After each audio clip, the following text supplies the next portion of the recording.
এই যে দেখছেন বড় বড় কাতলা মাছের পিস, আজকে এটা দিয়ে আমি কাতলা মাছের কারি বানাবো। আমি এই যে কড়াইতে রিফাইন অয়েল দিলাম, তেলটা গরম হলেই মাছগুলো ছাড়বো।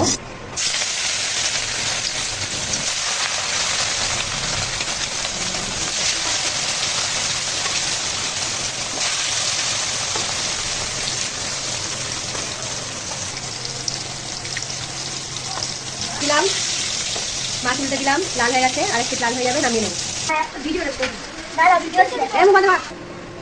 মাছগুলো ভাজা হয়ে গেছে, এবারে কড়াইতে পেঁয়াজ দেবো। কড়াইতে পেঁয়াজগুলো দিয়ে দিলাম, পেঁয়াজটা একটু নেড়ে নেবো।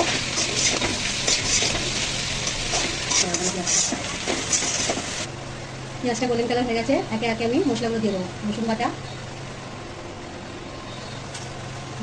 বাটা দিলাম, আদা বাটা দিলাম, আদা বাটা দিয়ে একটু নেড়ে ছেড়ে নেবো। একে একে মশলাগুলোকে দিয়ে দিলাম। হলুদ বাটা দিয়ে হলুদ গুঁড়ো, জিরে গুঁড়ো, ধনে গুঁড়ো,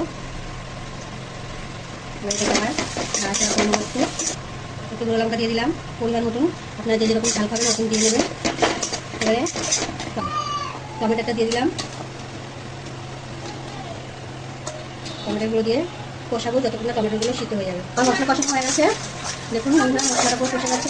এবারে আমি এর মধ্যে পরিমাণ মতন জল দেবো।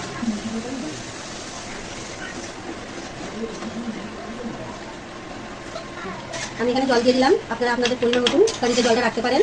বসা খালি বসা, আর পাতলা গ্রেভি খেলে পাতলা গ্রেভি রাখতে পারেন।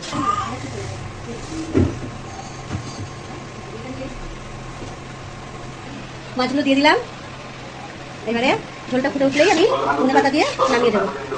অনেকটা হয়ে যাচ্ছে, ধনে পাতাগুলো দিয়ে দিলাম, এবারে এটাকে নামিয়ে দেবো। এবারে এটাকে একটা পাত্রের মধ্যে ঢেলে দিলাম।